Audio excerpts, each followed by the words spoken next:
class. My name is Luke Sherrill, and my Korean American profile is on Younghill Kang. Right here, where there's three characters, that is his name in Korean.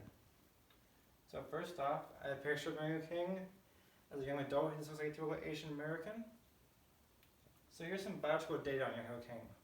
First, he was born on June 5th, 1898 in Hongwon County, Korea.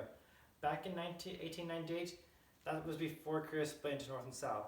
But nowadays, Hongwon County is in the southern eastern tip of North Korea, right near the border.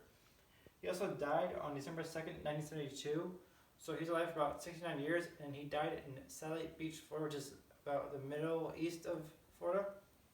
So he actually was born in Korea, but he actually left Korea at some point.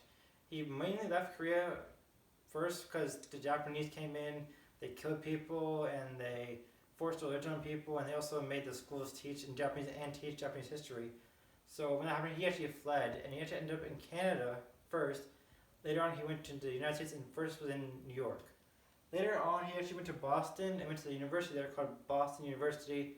He went there to study science because he was interested in modern science and Western culture, and that's what his major did for him, and it was a bachelor level.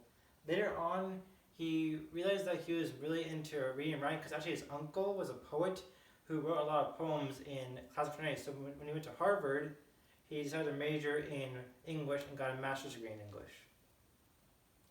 So actually, Younghill Kang is very significant and has lots of contributions to the Korean American community.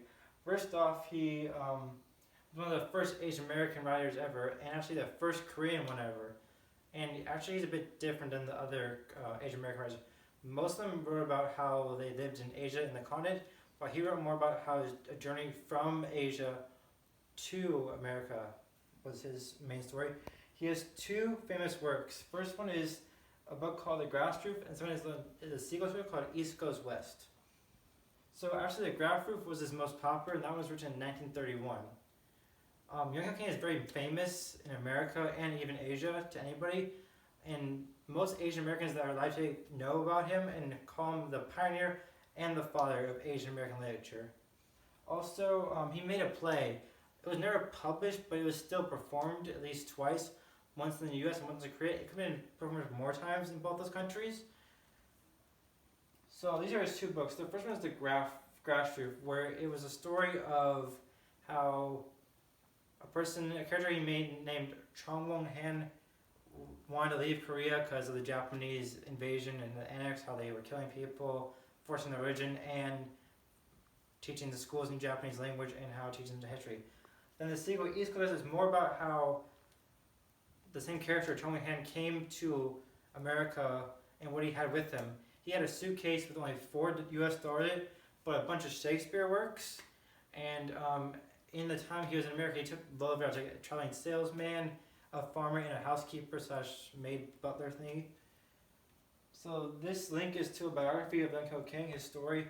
Some main things was that he actually was in Korea for most of his life, but when the Japanese came in and tried killing people and the religion, the schools, he actually left Korea and went to Japan. He actually sailed there, and when he got to Japan, he disguised himself as a Japanese boy because if they found out he was Korean, he would probably be treated differently, maybe even death. So he did high school there, and then after that, he somehow made his way to Canada. And after being in Canada for 2 years, he met a Canadian man. And he would ask the Canadian man to smuggle him into the United States, like he was a servant to that Canadian man.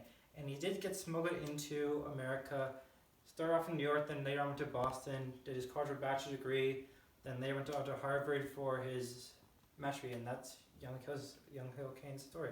Thank you.